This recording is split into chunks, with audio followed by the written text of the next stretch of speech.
చేస్తారన్న మాయ మాటకి ఏముంది బజ్జీలు వేస్తావా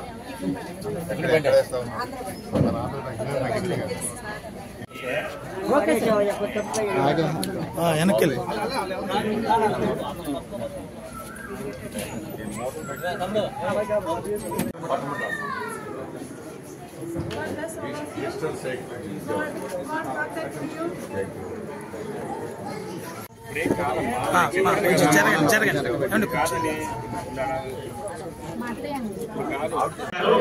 అందరూ కూడా చప్పట్లతోటి హర్షధ్వానాలతో చేయవలసిందిగా కోరుతున్నాం. వర్ధిల్లాలి కూటమి ఐక్యత, వర్ధిల్లాలి కూటమి ఐక్యత. నారా చంద్రబాబు నాయుడు గారు, పవన్ కళ్యాణ్ గారి యొక్క కూటమి ప్రభుత్వం ప్రమాణ స్వీకారం చేసి సంవత్సర కాలం పూర్తయిన సందర్భంగా మనందరికీ ఒకరికొకరు శుభాకాంక్షలు తెలియజేసుకోవాలా. ఈ సంవత్సర కాలంలో ప్రజాస్వామ్యబద్ధంగా శాంతియుతమైన వాతావరణంలో ప్రజలందరూ కూడా వాళ్ళ అవసరాలు, అభివృద్ధులు ఇవన్నీ కూడా నెరవేరే విధంగా అత్యధిక మెజారిటీతో ప్రతి ఒక్క 175 నియోజకవర్గాల్లోనూ 164 నియోజకవర్గాలు అత్యధిక మెజారిటీతో వేలాది ఓట్ల మెజారిటీ. మన నియోజకవర్గంలో 50,000 ఓట్లు. అదేవిధంగా పక్కన సెంట్రల్ అయితే 62,000 ఓట్లు. అదేవిధంగా వెస్ట్ అయితే 43,000 ఓట్లు.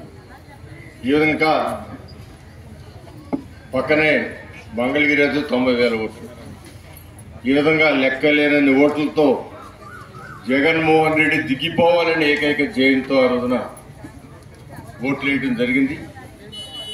దానికి పవన్ కళ్యాణ్ గారు, చంద్రబాబు గారి కలయిక ఏదో చెబుతారు సామెతకి, మా అని ఆంజనేయుడికి వాయుతోడైనట్టుగా బలహీనత వచ్చి మంచాన పడి మరణించి కిడ్నీలు పోయినాయి, లివర్లు పోయినాయి, మంచాన పడేశారు. సో ఆయన వాళ్ళ కబుర్లు చెబుతా ఉన్నాడు, వాళ్ళ నాయకులు చెబుతా ఉన్నారు కబుర్లు. ఇవన్నీ కూడా ఆలోచించి మీకు అభిమానం ఉండొచ్చు, కానీ నిజం కాదా చెప్పండి. 250 రూపాయల పెన్షన్కి ఎన్ని సంవత్సరాలు తీసుకున్నా చెప్పండి. కేవలం 5వ వంతు పెంచడానికి 2 సంవత్సరాలు తీసుకున్న వ్యక్తి ఇవాళ ఇంకా అవ్వలేదని చెబుతా ఉన్నారంటే అవన్నీ కూడా ప్రజలు అర్థం చేసుకోమని మేము కోరుతాం. ఇంకా అనేకమైన కార్యక్రమాలు, అన్నా క్యాంటీన్లే కాదు, పెన్షన్లే కాదు, ఇంకా అనేకమైన కార్యక్రమాలని మనం చేపట్టదు. రేపు ఆగస్టులో మహిళలకి బస్సు ప్రయాణం ఫ్రీ అని అనౌన్స్ చేశారు. రైతుకి గ్యాస్ 3 బండలు కూడా అందరికీ వాళ్ళు బండ తీసుకుని మర్నాడే డబ్బులు పట్టడం జరిగింది. ఇప్పుడు అలా కాకుండా మీరు బండలు తీసుకోకపోయినా 3 బండల డబ్బులు ముందే ఇచ్చేస్తామని చెప్పి ఈ సంవత్సరం నుంచి మొదలు పెట్టాం. 3 బండలకు ముందే డబ్బులు ఇచ్చేస్తాం. అదే శ్రీనిధి కూడా తొందరలో మొదలు పెడతామని చెప్తాం. సో ఇవన్నీ కూడా గమనించుకుని ముందు ప్రశాంతమైన వాతావరణంలో మనం ప్రజలు బతుకుతున్నాం అనేది. రౌడీయిజాల మధ్య, కొట్లాట్ల మధ్య ఉన్నామా ఒకసారి ఆలోచన చేసుకోవాల్సిన అవసరం ఉంది. ఎక్కువగా నాకు ఓకే మేము రెచ్చగొట్టి మాట్లాడటం నాకు అలవాట్లేదు, కానీ మా తమ్ముడు మాట్లాడతారు. రేపు ఉన్న విషయాలు చెబుతున్నామా నేనా కాదు, అది నిజంగా 250 పెంచినా 2 సంవత్సరాలు తీసుకున్నాడు.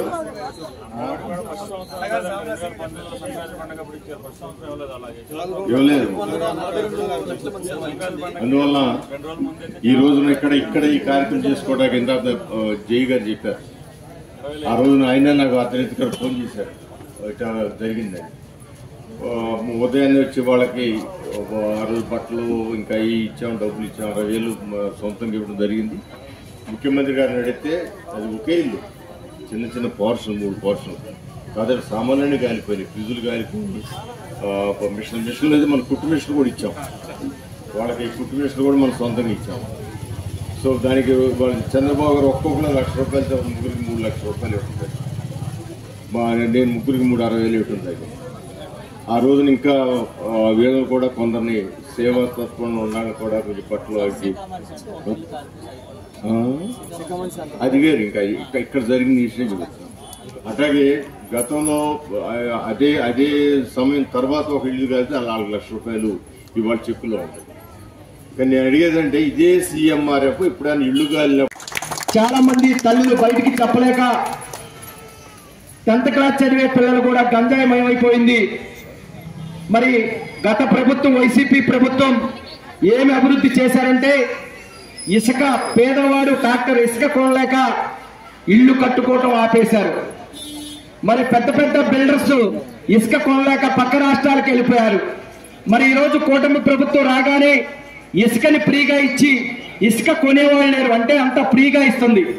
ఈ కూటమి ప్రభుత్వం కోసమే జనసేన అధ్యక్షుడు పవన్ కళ్యాణ్ గారు గత ప్రభుత్వంతో ఎన్నో అవమానం పడి కూటమిని ఏర్పాటు చేయాలనే ఒక సంకల్పంతో మరి ఈరోజు కూటమిని పరిపాలన ఎలా ఇస్తున్నారు చూస్తా ఉన్నాం.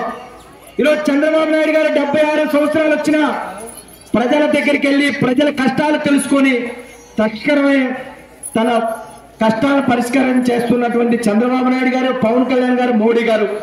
ఈ రోజు మోడీ గారు ఉండబట్టే మనకు రాజధాని ప్రాంతంలో మనం ఎన్ని పనులు చేసుకున్నా 80,000 కోట్ల వరకు కూడా నిధులు ఇవ్వడం జరిగింది.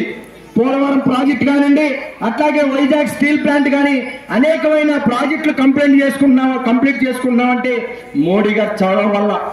మరి ఇవన్నీ చూస్తా ఉంటే గత ప్రభుత్వం ఎక్కడ కూడా అభివృద్ధి చేయకుండా చిన్న రోడ్డు కూడా వేసిన పాపం లేదు. పేదవాడు వైద్యం చేసుకోవాలంటే ఆరోగ్యశ్రీ కార్డు తీసుకెళ్తే అయ్యా ఆరోగ్యశ్రీ కార్డు మీద 1000 కోట్లు బకాయి ఉంది, మేము ఆరోగ్యశ్రీ మేము చేయమని హాస్పిటల్లో యాజమాన్యం పంపించే పరిస్థితి. మరి సీఎం రిలీఫ్ ఫండ్ కింద ఏమన్నా చెక్స్ ఇప్పిస్తారంటే మరి లక్షల రూపాయలు వైద్యం చేయించుకొని వడ్డీలకు తెచ్చి సీఎం రిలీఫ్ ఫండ్ కూడా ఇలా. మరి ఈరోజు గద్దె రామ్మోహన్ రావు గారు సంవత్సర కాలంలోనే 2-3 కోట్ల రూపాయల దాకా చెక్స్ ఇచ్చి ఎంత బాధ్యతగా ఆయన వ్యవహరిస్తారో మనం అందరికి కూడా తెలుసు. మరి ఇదే డివిజన్ లో ఒక రోజు 1 గంటకి జై గారు నాకు కాల్ చేశారు. ఇల్లు తగబడిపోతున్నాయంటే రాగానే నా ఫోన్ నుంచే ఎమ్మెల్యే గారు ఫోన్ చేయగానే 1:30 సమయంలో ఆయన ఫోన్ లిఫ్ట్ చేసి తమ్ముడు మార్నింగ్ వస్తాను వాళ్ళకి ఏం కావాలో చూడమని మార్నింగ్ వచ్చి మరి రాగానే వాళ్ళకి తలకు 10,000 ఇచ్చి మళ్ళీ క్రాంతిగాను పంపించి సొంత నిధులు 50,000 రూపాయలు ఇచ్చి వాళ్ళకి 1,00,000 రూపాయలు చెక్ ఇప్పించడం అంటే అది ఎంత నిబద్ధత ఉంటుందో అది గద్దె రామ్మోహన్ రావు గారికి చెందని నేను మనస్ఫూర్తిగా కోరుకుంటా ఉన్నా. ఈ రోజు కిష్లంక ప్రాంతంలో ప్రజలు కూటమి ప్రభుత్వానికి ఓటేసినందుకు చాలా సంతోషంగా ఉన్నారు. కానీ వైసీపీ గోండా రాజకీయం మళ్ళీ రావాలనే ఒక ఆలోచనతో విషప్రచారం చేస్తా ఉన్నారు. మీరు ఒకసారి ఆలోచించండి, ఒక్క రోజుకి ఒక రోజు అన్ని డెవలప్మెంట్ అవ్వు. గత ప్రభుత్వం చేసిన తప్పులకి, గత ప్రభుత్వం చేసిన అప్పులకి అవన్నీ కూడా తీర్చుకొని మంచి పరిపాలన అందించాలంటే టైం పట్టింది. మీరందరూ కూడా